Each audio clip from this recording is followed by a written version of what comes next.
you've done it all in football, man. You've coached high school a lot. You're the head coach at Texas Tech now.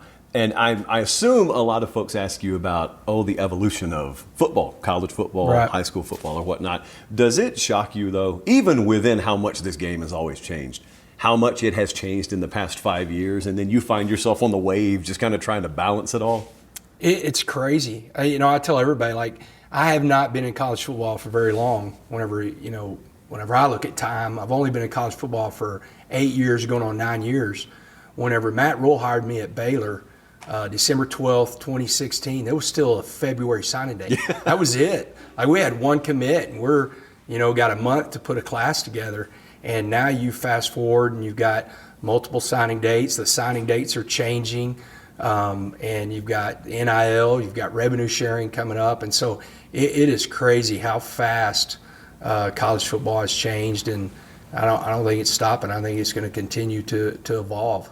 I think what strikes me the most is if you think about time in like 5-year chunks or 10-year chunks, but for our purposes here, 10 years is good. If you think about 10 years ago, if you could have that glimpse into the future and you could hear how freely we're talking about, well, we paid our linebacker this much. Yeah. Well, we're going to revenue distribute our left tackle that much. You would have thought, did Lubbock get an NFL team? Basically, that's what you would have thought, because there's no way these people are talking about college athletics. And yet, not only is that now sort of the lay of the land, the law of the land, it's also the norm. We just kind of speak freely about it. And it happened, it's not a span of 20 years. It happened like that. In a blink of an eye, it changed. It is funny. You never, I go back and I think back, this is my 31st year of coaching. I was a high school coach for 23 years.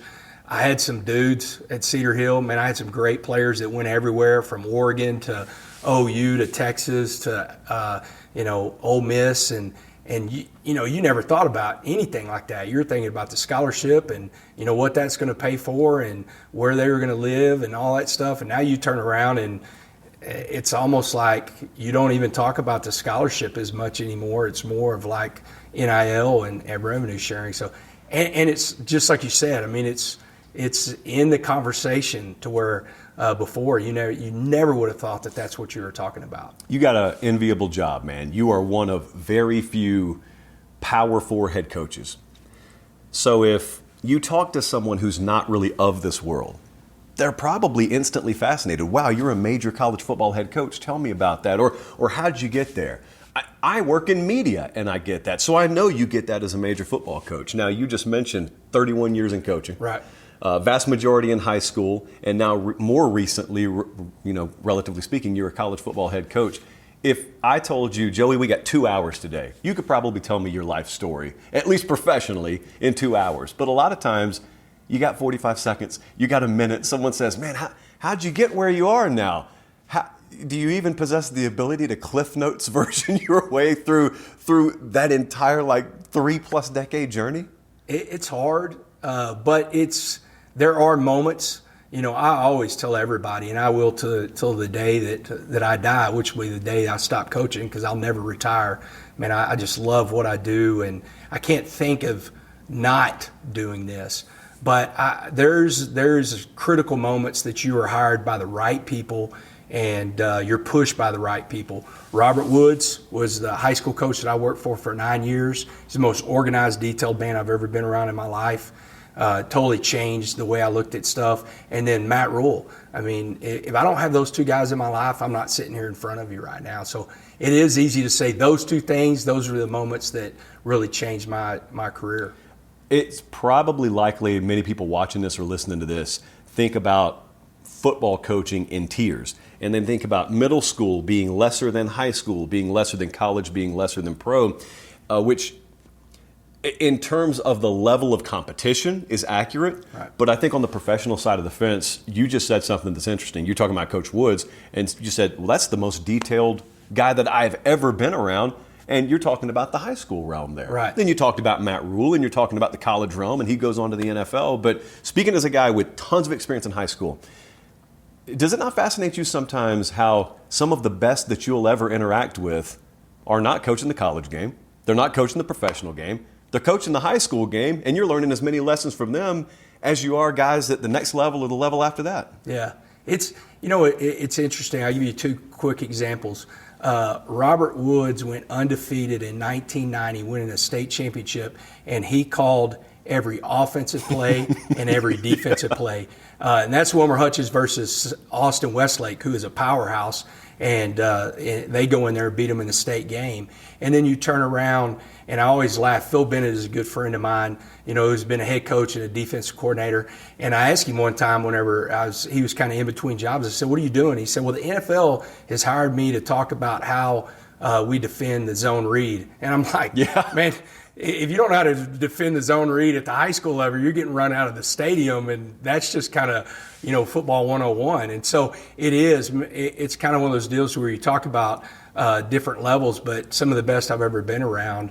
I always talk about a kid that plays for me, but Lee Wigington. He's the head coach at Allen, which is the biggest high school in the nation. And if you aren't ready to coach against Lee Wigington on a Friday night, he's going to expose everything that you don't do right. I grew up in Georgia. High school football, pretty big in Georgia. Great. High school football's a religion in Texas. Even people who've never been here, they just know high school football in Texas. You are now the head coach at Texas Tech, major college football program. It's in Lubbock. I've been here a couple of times. I don't think most people who are going to watch this have been here. Yeah. I'm going to tell you what strikes me about this place. It's as close in feel to a high school community in a college town as I've been around. I think Auburn, Alabama has that. Yes. I think Lubbock, Texas has that. And I don't know what it is, because there are a lot of college towns out there that are great, but there's, how a high school community is. Right. And there's this really, really togetherness. It's like train cars connected. It's tough to pull them apart. Yeah. And granted, this is a lot bigger than a high school program, but somehow, some way around here in Lubbock, they've still, to me, maintained the DNA of what you feel in some of those high school towns. I don't know if you get that, but if anyone would get it, you would, because you've been around both blocks a lot. Well, I do. So Friday Night Lights, when you watch the movie or if you watch the TV show, I always tell everybody there's some drama to it, but there's a lot of reality to it.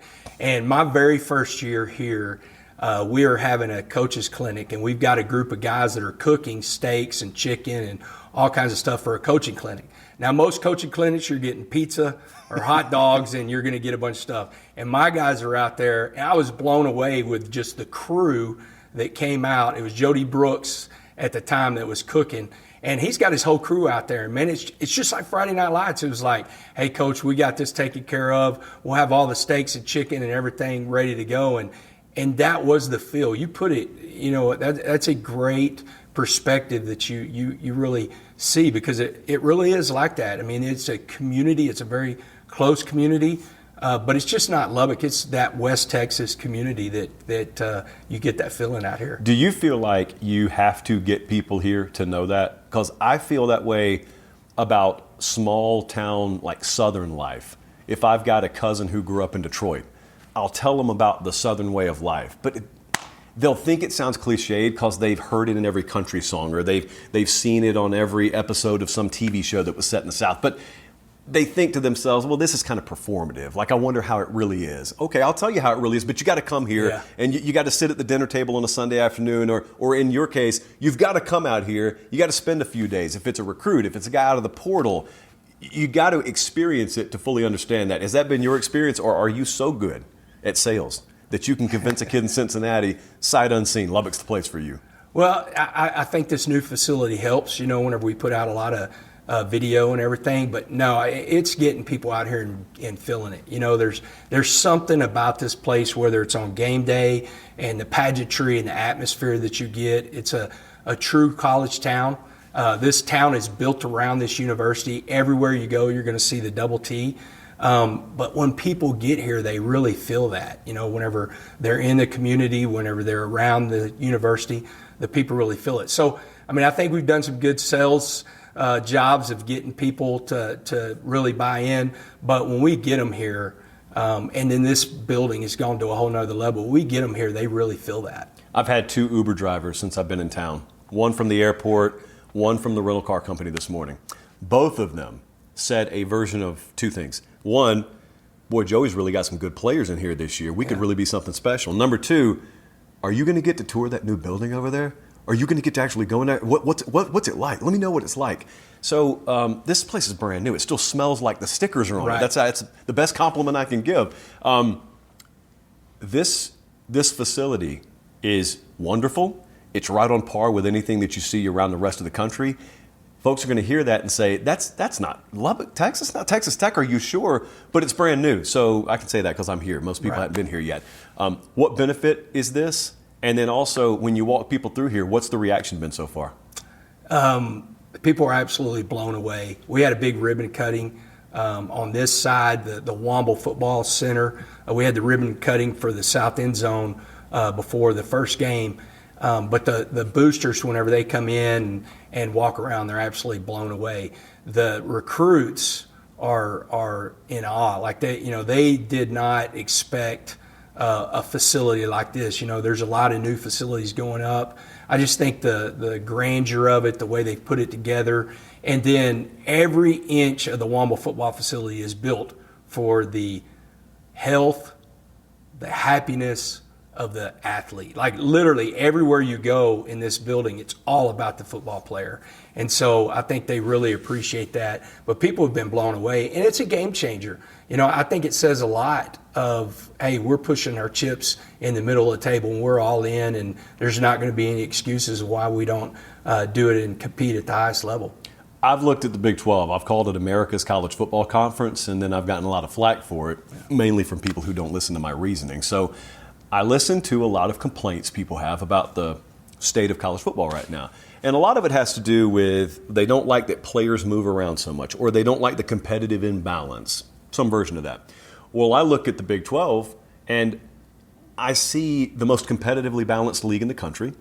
There's not like one program here that has 3 times the resources and facilities and whatnot that anybody else does, although granted, you guys have done a really good job here. What has life been like being a head coach in the Big 12 for you?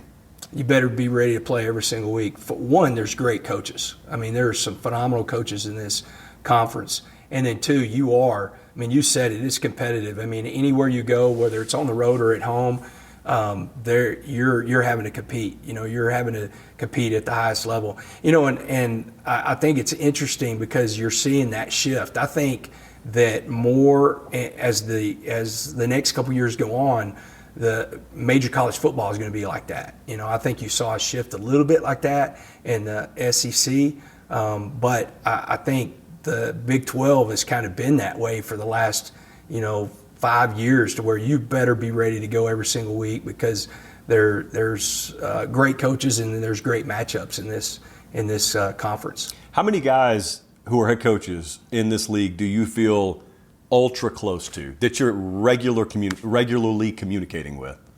There's a couple guys. I like everybody. I think as a conference we really get along. I think we can get a lot of stuff done. I've known Sonny Dykes forever, being a high school coach, and his dad being a high school coach. I coached Deion's oldest son, Bucky, his sophomore year, so I'm really close to Deion. Think a lot of him. Chris Kleiman, I have a lot of respect for, and I've really got to know him and his AD, Gene Taylor. And so, those are probably the guys that I've talked to the most. But, last year, man, we beat them, and then they ended up playing in the Big 12 championship and winning it. But, Kenny is he's a fascinating guy, man, and I love that about him. I love how he is. I love watching him on Saturdays and his interviews. So he and I usually send him a text throughout the week of, good luck or, stuff like that. Kalani's awesome at BYU. We really do, I think as a whole, get along as a conference. With Dillingham now, if you really want to have fun, play the reverse psychology angle on him. And around Wednesday or Thursday, just tell him, I'm not so sure about Saturday. I don't know if I feel you guys Saturday. That's where I have found you get the best results out of Arizona State. I know you don't want to light a fire under them or anything, but as an innocent bystander, that's one of my favorite practices. So, you guys went to the portal. You got a ton of really good players who have come through here. We don't know what the team will look like yet because we're in spring ball. So we got a collection of talent. Hopefully that becomes a team in the fall. And there's this elephant in the room of, boy, with a lot of talent comes a lot of pressure. But there's another elephant in the room, the landman elephant. Yeah. And the landman elephant is such that I watch the show, You watched the yeah. show. Everyone in this building watched the show. We felt that Texas Tech flavor and influence. We saw the quarterbacks committed to Texas Tech, doubt. which I hope you can hold on to him, by the Yeah. way. But that's on you. That's not on me. gotta get him out That's here. not on me or the show writers. But the elephant in the room is, if that call comes, inclusion in season 2 of Landman, which I think we all know is going to happen. Are you ready? I'm ready, man. I'm ready. That show's been incredible for us from the standpoint of, the first episode, my guy's wearing a Texas Tech hat. One of the engineers got a Texas Tech tattoo. The young man's committed to Texas Tech. We're pushing. We hope that they do something out here, in the fall, whether it be on a game day or, something like that. I mean, we'd love to have them out here. I mean, it is fun, and it's, of course, there's a lot of drama in the show, but it does show a lot of West Texas. I mean, that is West Texas. I mean, there's hard working, just a lot of grit, and a lot of people that have done incredible things, working their way through life. Have you found yourself using any of the nomenclature from the show? Because I called our office the Patch the other day, Yeah. and no one knew what I was talking about. Because in Nashville, people haven't prioritized watching Landman like people in Odessa or Midland or even Lubbock have. And I said, don't worry about it. It makes sense. Just go watch the show. It makes sense. Have you woven any of the vernacular into the building here yet, or is that more of a let's get 2 or 3 seasons in and then it'll just become part of me? Well, it's probably with the vernacular is probably still coming. Yeah. But whenever people ask about this portal class, the 2 things I always say is oil money's real, right? And have you watched Landman? And that should tell you everything, because it's interesting. Our 2 of the best guys going for Texas Tech are Cody Campbell and John Sellers, and they are friends with Taylor Sheridan, who is the writer. And I don't know if it's not the Monty, the main oil guy, not the Landman, but Monty. I don't know if there's not a combination of those 2 guys that kind of make up his personality. Rest in peace, Monty, by the way. Gone too soon. So back to that portal class. We're in this weird era right now where you're fully into the NIL era. You're fully into the portal era. But college football fans are still so close to the previous era that they almost look down on the idea that, oh man, you landed this kid, but you paid money to him to land him. And I look at it and I say, yeah, what's your point? That's kind of the way it works now. By the way, do you think the other folks recruiting him weren't also offering things? Right. So you got a lot of big-time names through here. You just mentioned some big-time names associated with the program that you guys know very well. I think someone in New Hampshire probably doesn't know the name Cody Campbell, but yet instrumental in building this facility, Yes. in being able to go and put together a class like you guys just put together. But then when you get them on campus, then they're in your hands. And then it's up to you to form it into a team. I know it's a big responsibility. I know you put pressure on yourself every year, but above and beyond what you've experienced here so far, how much of there is an awareness and a sense of urgency around here that we got a shot to do something really special this fall? Yeah, there's a lot of urgency. It's not just because of who we brought in, but I think there is a opportunity. I felt like this the last couple of years we haven't capitalized, but I think it's one of those deals that we have, pushed our chips again, pushed them all in, whether it's in the portal, this building, everything that we're doing with the coaching staff. That this is the year. It is very critical to make a move and go beyond an 8-win season to where we're in the Big 12 championship, because it's important for this year, but it's only going to help us in the future. It's going to push us forward in the future because, I really do think that we need to be in the conversation with anybody in the country, and to do that, this year is critical to do that. I remember in the early 2010s, Dabo Swinney and Clemson started to become what they ended up becoming. Right. It was fascinating because it's just a great run, but it's also fascinating because in college football, you don't really see new powerhouses emerge. It's just the way it's been for a long time. And every now and then, a program kind of becomes a C-tier program that used to not exist. Very few climb from outside of the A tier into the A tier and sustain it. There may be a blip, but they don't sustain it. What you're talking about here is you're talking about elevating tiers sustainably, not just a blip on the radar screen. And I don't think people fully appreciate how difficult that's been to do in the past. I know you kind of have a better sense of it, but how do you make that sustainable instead of just, well, we're going chips all in, but if it doesn't work out in 2025, that's the edge of the cliff. Who knows what comes after that? I think it's really important that we stick with also recruiting the high school athlete. You know, I always tell everybody my babies are starting to grow up. You know, now, that first class was really short, and I've had some guys have success, but now you've got a group of that first class that they're going into year 4, so they're older. But the second class and the third class that we had a lot of success with, and they were higher recruits, now they are in year 3 and year 2, and they've gone from, being 280 pounds to 320 pounds. They've been in the weight room now for 3 years. And so I think that's a key to this. I think we have some great transfers that can really help us go to the next level. But I also think we've been able to recruit the high school athlete and keep pushing this program. So I think that's critical too. I mean, we need some of our redshirt sophomores to really step up and play some key roles that, came in here from day one that we signed as out of high school and that are Red Raiders.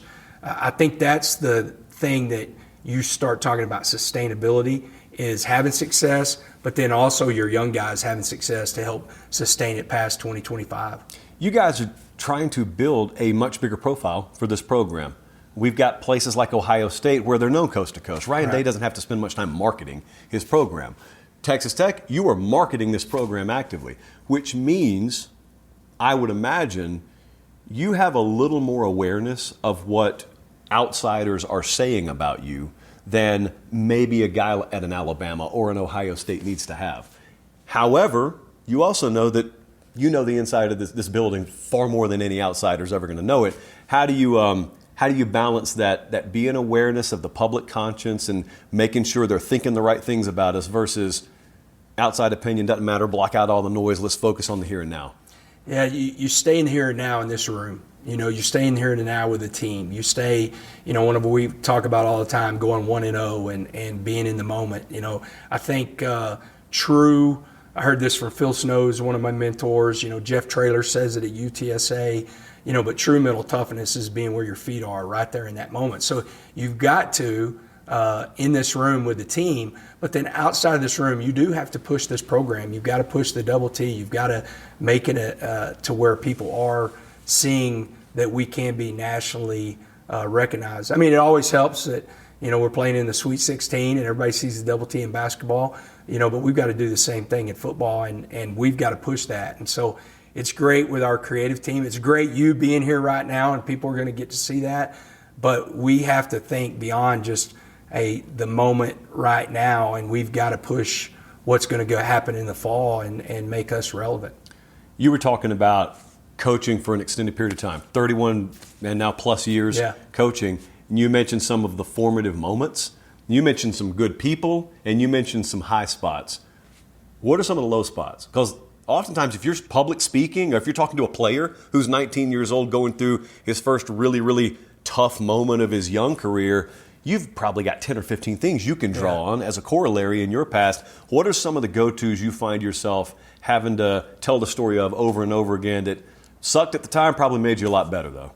Yeah, I think I go back to the jobs that I didn't get. I always tell everybody I'm kind of a little bit unique. I've only been 4 places. And wherever I've been, I thought that's the greatest place in the world, and I think, I want this to be it. I really do. I want this to be the last place I ever coach, and I spend the rest of my life on the sidelines here at Texas Tech. But I think I draw back to some jobs that I thought I really had that I didn't get. So it's, low moments in life, and then always different parts of games that, I go back to 2009. We were the number 1 ranked team in the state, the number 3 ranked team in the nation, and we get beat by Abilene, and I go back to what did I not do to prepare that team, and constantly remind myself of that. This year was really tough because I felt like there was moments that we did not take advantage of.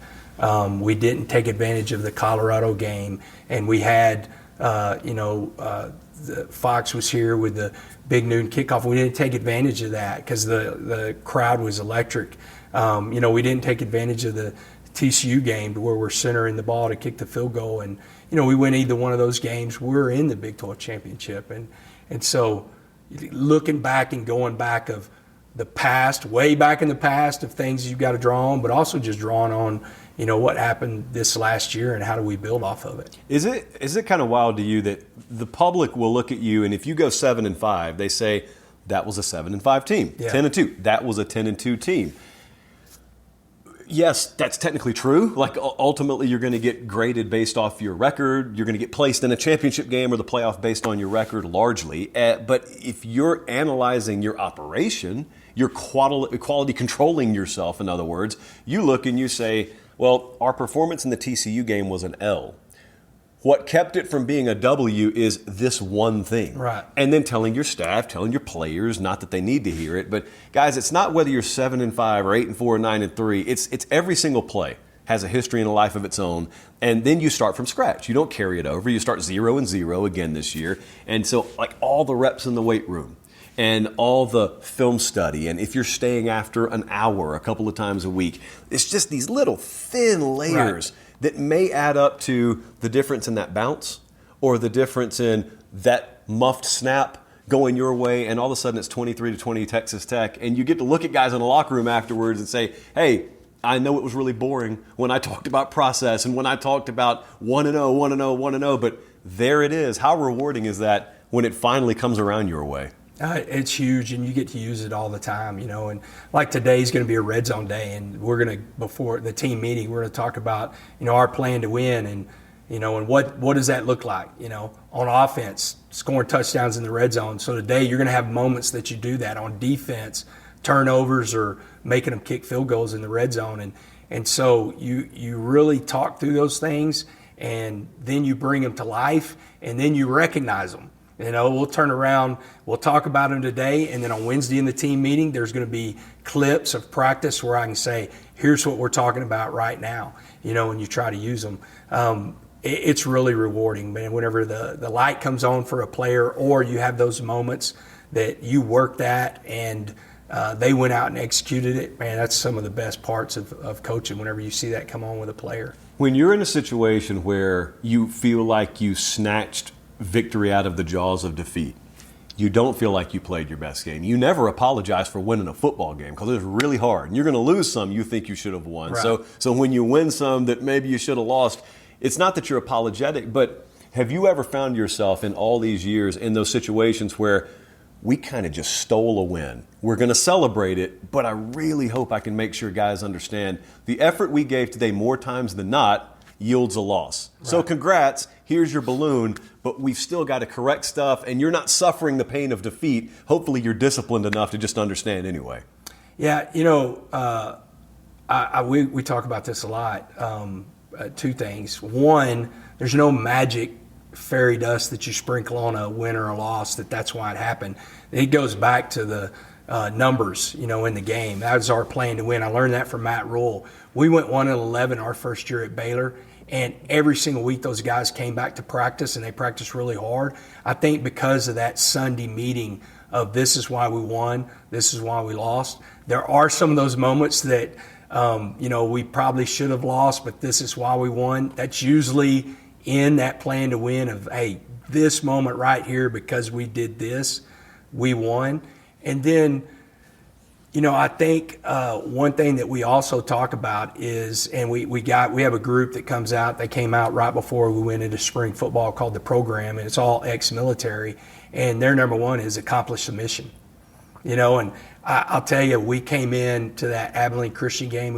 We won in overtime, and you're in a moment of like, how are we playing like this? Or we're like, what? Like, I'm sitting on the sideline going, this could be, really bad. And I came in, it was really cool because one of the guys that does the program was in the locker room, and everybody's heads down. And I learned a long time ago, honor the victory. No matter how you got it, honor the victory. Don't ever apologize for winning, right? And don't be down about it. Fix it the next day. But I did come in and I say, guys, what does he say all the time? What is his number one deal? And they always say, accomplish the mission. And I went nuts. I said, we did. We'll fix everything that we didn't get right, but we accomplished the mission, and that's winning this football game. And so I think guys understanding that, really helps those moments of whenever you do kind of steal a game in certain areas. I think another thing I've always been curious about from a head coach's perspective is there are a lot of folks watching this. We got a huge college-age crowd that watches this. So they're very familiar with the idea or the feeling. They're very familiar with the feeling of, I've got an exam Thursday. It's Wednesday night. I'm not prepared. And you just hope for the best the next day. Maybe it's multiple choice. Maybe you thread the needle and just guess C on everything and you get an 80. But they know they're not prepared. Right. Most people have entered some situation that they're not prepared for, and it's on them. They should have been prepared. Go back through all those years of coaching again. I don't know how rare or how frequent this is, but when you get Wednesday and then Thursday of a game week, where largely the hay's in the barn, you're not doing anything on Friday at that point, you're just walking through stuff. Do you ever have moments where you kind of, uh-oh, man, I don't love the feel now? You're not going to telegraph that to the world. You may not even telegraph it to your team, but you and your staff say, I don't know. Most of the time, you got the bucket full, you did your job. What are those times like if they pop up where you're later in the week and you wonder, was our preparation good enough? Like, are we ratcheted up where we need to be? I think as the head coach, you can't show that. You might can talk with your staff, but you can't show that you're not confident, that you're not prepared. I do think, and again, I'm going to say these guys' names, my two mentors the most, but I remember there was a point you said it, and I used to think that way, and sometimes I still do, like the hay's in the barn. Matt Rule used to always say, we coach till the last, like we're always adjusting. So one of the things that we talk about around here is, hey, you have this great game plan, or maybe it's not a great game plan. You get in the game, and it's totally nothing like you thought the game was going to be. Now you have to find a way to win that game. You've got to find a way to win that game. We'll give you an example. A couple years ago, we're playing Kansas. We felt like we had a great offensive plan, and we knew that they were going to score some points. They were really good on the offensive side of the ball. We're playing in Kansas. All of a sudden, we come out. We play lights out on defense. And I'm on the headset with Kitley going, hey, give the ball to Taj Brooks. Like, we're going to win this game defensively. Let's just make it ugly. This is where we're at. Our game plan that we thought was going to be like this is totally different type game. Every game is different. You've got to adjust throughout the game and find a way to win that game, and that's something we constantly talk about. It's one of the last things I tell the coaching staff on Saturday. We have a Saturday staff meeting before, probably an hour and a half before the game. And the last thing I say is, hey, today might be a day to where, everything's not going right. It doesn't matter. Adjust and find a way to win this game. So never say hay's in the barn again. Never say hay's in the barn, I'm striking that from my lexicon. Hey, coach all the way through the game, and whenever it goes 0-0-0 on the clock, you got to coach all the way through that. Do you find when you're interviewing guys for jobs, how do you, from your chair, make yourself confident that a guy possesses that ability? If I'm interviewing for your wide receiver coach's position, what do you have to put me through before you are confident he's a fit for this staff, he understands the system, like all the X's and those knowledge is there, but the application, the ability to communicate it to the players most importantly, but then the ability to adjust on the fly. How do you find out I have that? You go through calling everybody I do know a lot of college coaches because they came through Cedar Hill recruiting my guys. So, trying to call and check all the boxes of like, hey, what's this guy like on game day? How does he adjust? What's he like on the practice field? Does he know his stuff? But you go through all that and you have that. The things that I want to know about guys, are they going to put the players first? Like the most important thing that we have in this building are our players. If you can't connect and build a relationship with a player, I don't want you in this building. I don't care how much football you know. I want to know, are they a tough guy? Have they been, like you asked me, have they been through some stuff before that, adversity, how'd they handle it? And so I want to ask questions like that. in the interview process, but also some people that know them, and then can they adjust to me? Can they adjust to the changes? I mean, we talk about all these new players. We have 2 new coordinators. We have a new offense coordinator and defense coordinator. And my offensive staff really didn't change. So can they adjust to Mac? They had Zach. Can they adjust to Mac and buy into what he's doing? And so you got to feel good about – I feel good about my guys can do that. We were talking about tech on the show the other night, and I knew the pass defense wasn't exactly where you wanted it to be last year. Yeah. Didn't realize it was 133rd in the country until they put the sheet of paper in front of me. So I know you made changes defensive side. You just talked about it. You guys also infused from the portal. Was it 5 DBs that you added? Yeah.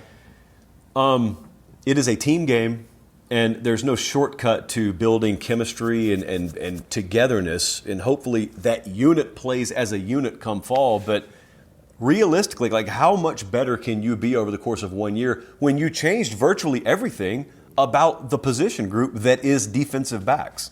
We've got a chance to be really good, but whenever we had our first staff meeting, I told the guys, because that's another thing. Whenever you're in here as a football coach, it's a bad word, but I assume you know your stuff. Like, I know I've vetted you that you know X's and O's. And so I expected that to happen. I told the staff, our number one thing from the time we start this to the time we go through camp to the time we play our very first game is how close can we get this team? How much chemistry can we build as a group whenever you have this many new guys coming in? And it's not like a lot of teams have new guys coming in, but new guys that you're expecting to start. Right. You're expecting 3 to 4 starters to come out of that group that we brought in the secondary. You're expecting, 3 starters to come out in the defensive line group, 3 starters at least to come out in the O-line group. And so our job right now is, how do we get these guys as close as we can? And so that's really important for us to be able to be that much better. I do think the talent levels, it's funny, we took 5 DBs. I was expecting to take 3. There were 2 young guys that were just too good to pass up that have multiple years. And I'm like, can we get this guy next year? Is a high school kid going to be as good as this guy to where he had multiple years? And so it was like, man, we can't say no. So there was some of that happened in December that we were expecting to maybe take 10 or 12, and all of a sudden we're taking 17 because, we were hitting home runs and we were getting some guys that were like, they have multiple years. Hey, if they want to come, let's roll with it. In the perfect world, you bring me in, but then I start from square one, and I know everything I'm going to get here is earned, and there's not a single rep that I'm going to get that I don't earn, as a one especially. And in a perfect world, that's just the way it is. In the real college football world now, you just said it, we're bringing in multiple DBs with the plan on several of them starting. It's just got to work for us. So if I'm one of those DBs, hopefully my head's screwed on right and all of what I'm about to say is irrelevant. But there's also a world where I come in and I just got X amount of dollars and I saw what they were last year and I know why they prioritized me. So I know one of these starting jobs is mine unless I get hurt. If I'm not careful, that can mess with the way I go about my business and that can mess with the way I'm wired mentally. How much of a balance is it of trying to make sure I understand I'm going to earn everything I get versus also we got to have you start though? Right. Man, that's a great question. I think these guys, all of them, they expect, if you ask them, they expect to play on Sunday. Well, they better be ready to compete. Right. Like they're like the NFL, they're bringing guys in every single day to take your job, and they're hoping they can pay guys less to take your job. And so you talk about that. The one thing, this is kind of a little bit different from the question, but I think it's relevant. The one thing that we purposely do is we keep our position coaches out of the NIL world and what we're going to revenue share and everything like that. The one thing that I want those guys to understand is nobody's going to step on the field by what we pay them. And I don't want you to feel any pressure that you are going to put this guy on the field if he hadn't earned the right to be on the field. We're putting the best player on the field. So if that's a guy that beats this guy out, then so be it. And then we talk all the time, do not allow a player to take a non-competitive rep. And if he does, get him off the field. I don't care who it is. Get him off the field and put somebody else in. So I think all of that stuff kind of blends in with these guys know they have to compete to be on the football field. The one thing, too, that we're doing right now is, there's a lot of ways to create depth. There's times Howard Sampson's going to take the reps at left tackle, but there's going to be some guys that are going to take the reps at left tackle, and maybe they're taking the reps at right tackle. We've got a really great competition at center, and our center's returning. Our right guard's returning, but he also could play center. So we change those guys out, throughout practice of, this guy's taking reps at center, this guy's taking reps at right guard.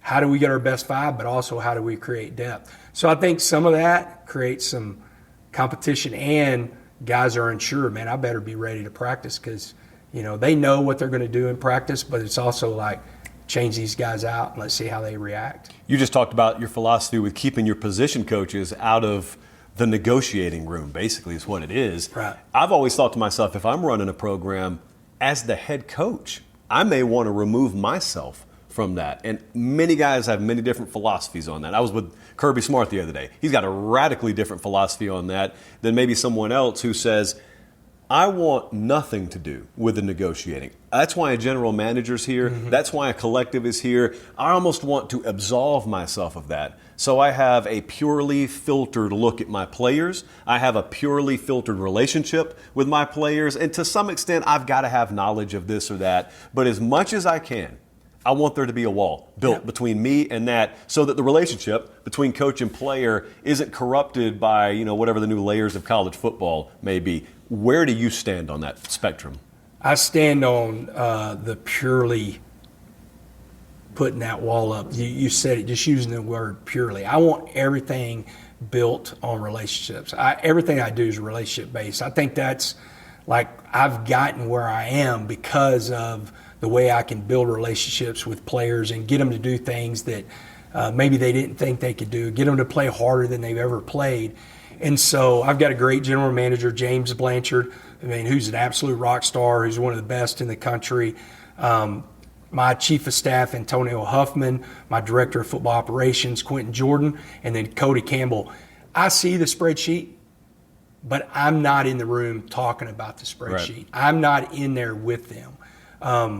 Because if I go in there, it's usually not gone in the right way from the standpoint of I think these guys do a great job of valuing these players and take the emotion out.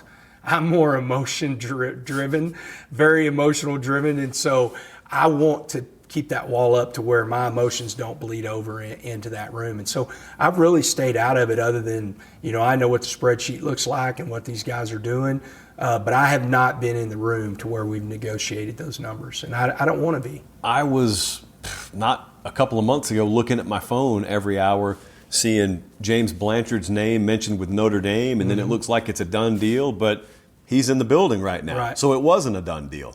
What was that process like? It's got to be nice for him to be in demand, but at the same time, you guys just put together an insane portal haul, and it sounds like he wanted to be here to at least see that through. What was that whole process like from the inside? It was tough, but we're family. It was my wife and James Blanchard on the plane when we flew out here.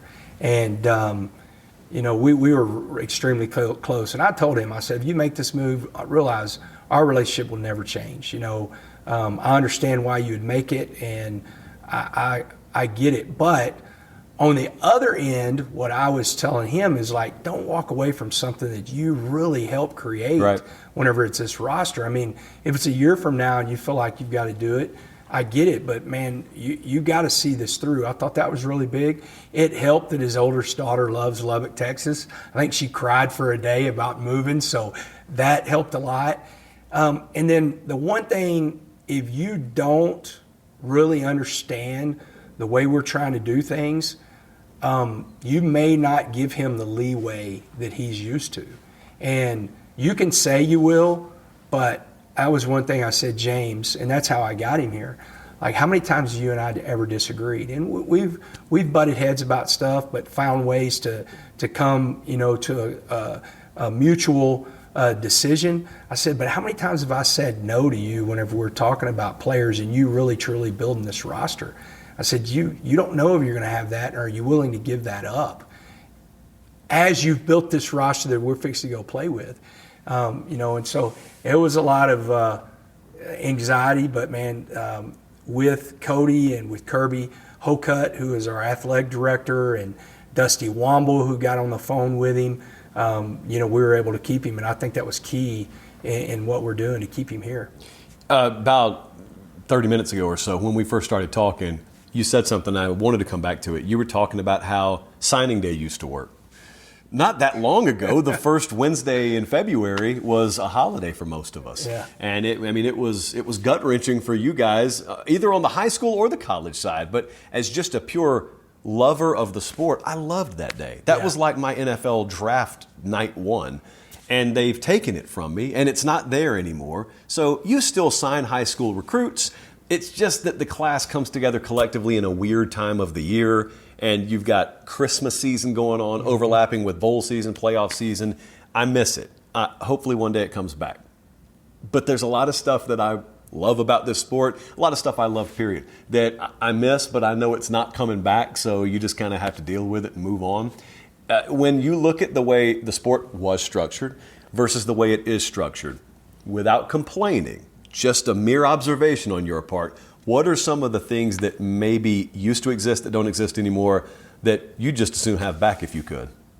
Well, I don't want fax machines back. Sure. But you're talking about, it was like Christmas. I mean, I remember as a high school coach, and we're doing the fax machine. And quick story of that, 2009, OU signed a kid, Adam Shedd, to OU, an offensive lineman, and they're calling me going, hey, we hadn't got his fax yet. And I said, guys, I'm signing more guys today than you're signing. I think we signed 30-something in that class at some level between Division II and JUCO and FCS Division I. And so I remember those days. We still, in this building, try to respect and honor and make it such a big deal for these high school guys, because it is. It's a life-changing event for them, and it's a big deal for them. In high school, it was a huge deal at Cedar Hill. We made it a huge day for those guys to celebrate with their families and everything like that. But, you're right. I mean, it was one of those deals. Talking about James Blanchard, he actually said in one of his interview, his Super Bowl this year was the transfer portal, right? Like bringing those guys in. And so, I don't know how it will change and what's next, but I do miss some of that stuff. I miss the grandeur of signing day and the one signing day that you had, and it was in February. I do like the signing day in December. I like to get my high school guys out of the way so I can start. Whenever I go on the road in January, I'm concentrating on the next couple of classes, but I do miss it. You, if you've coached as long as you have, you've interacted with tens of thousands of players, families, staffers.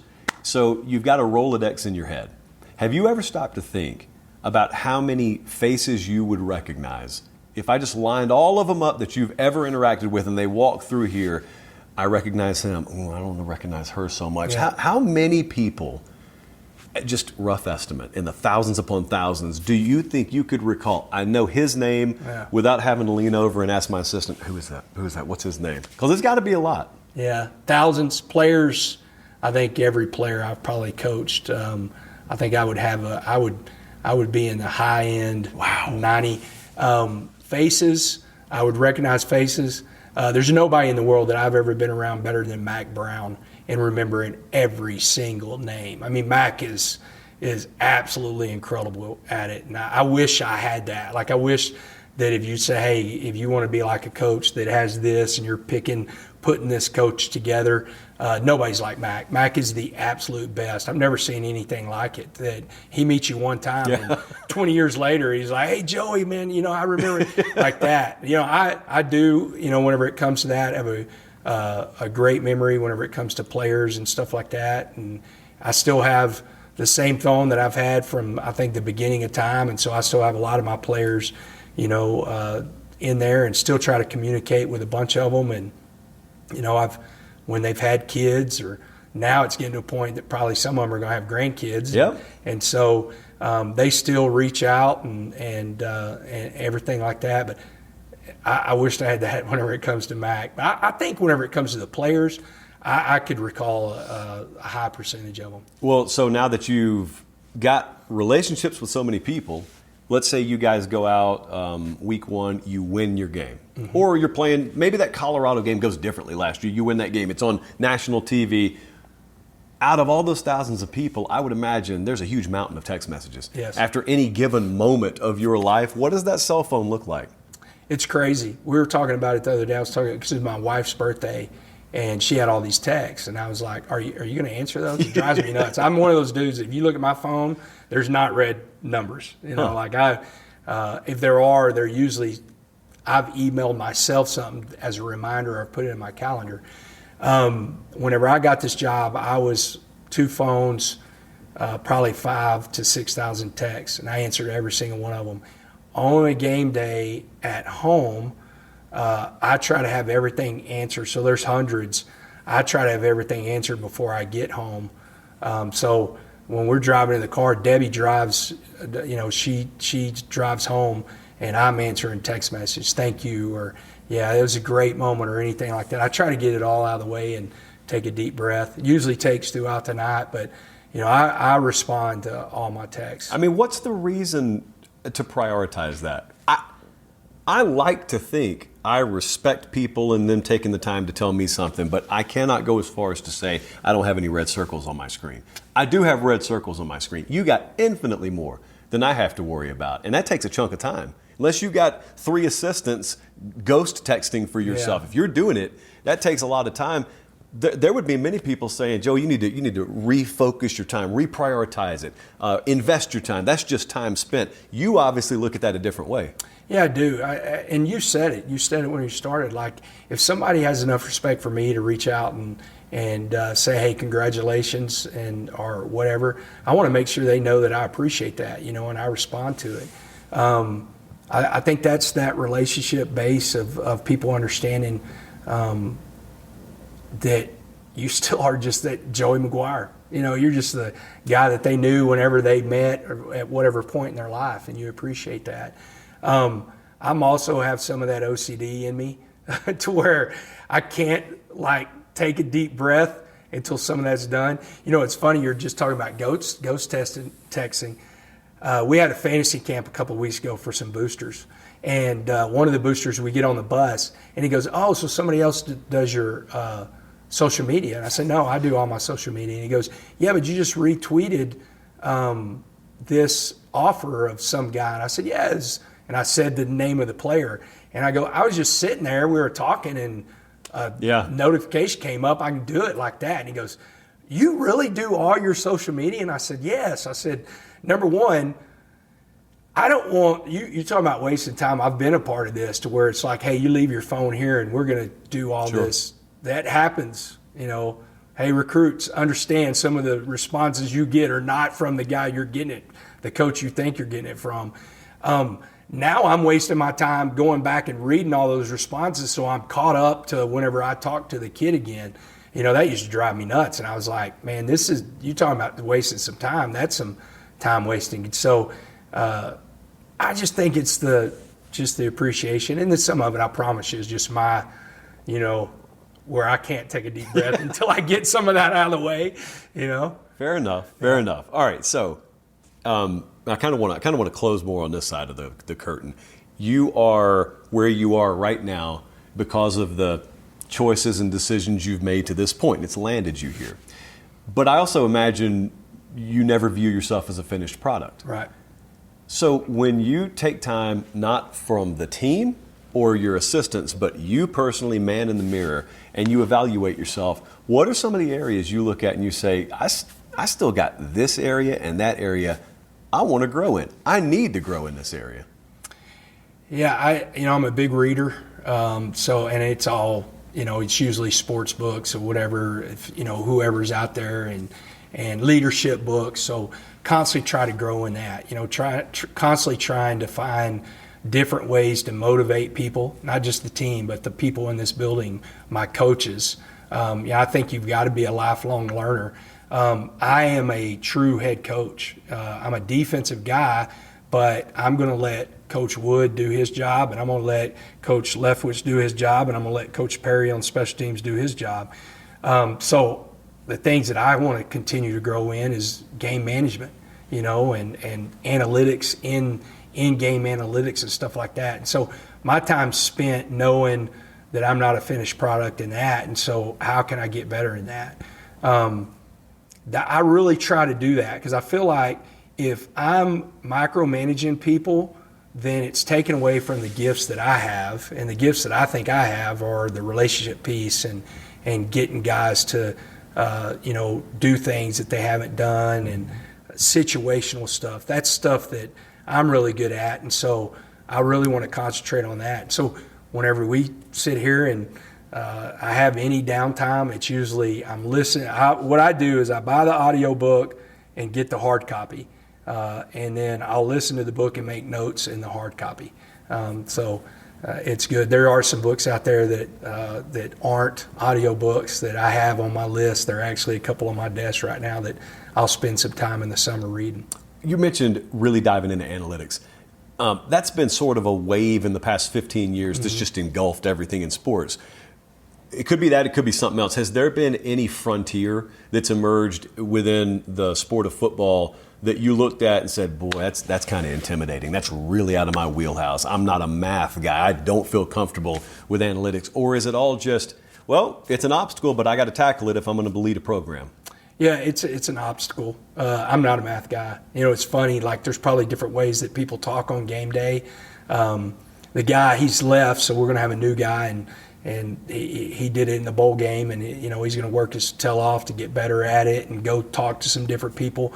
But guy that he went with, Zach, he's his new chief of staff, Harrison Hanna, was the guy that did this last year, and he'd be like, hey, here's the magic number. He'd be talking like, I said, I don't want to do the math. Just tell me like it was a yard, like yes, stuff like that. Like, so it is, man. It's one of those deals. It's just an obstacle that you got to tackle. And like my first year in 2022, we went for it more than anybody else in the country on fourth down. And it yielded some really big situations, helped us beat and win some games. But we're constantly also trying to evolve in that world of going back. We constantly study the game, of course, the week before, but just throughout the year, going back and look at last year. What would I have done at this moment? What would I have changed in game decisions? I think you kind of constantly do that to keep growing, because the time that you think you've got it down, something's going to happen in a game, and it's going to end up biting you in the tail if you're not ready for it. Coach, this was awesome. We appreciate it, man. You bet, man. This is awesome. It's huge for me because I'm a huge fan of you, and I love what you do, man. Keep it up. I appreciate you having us. You bet.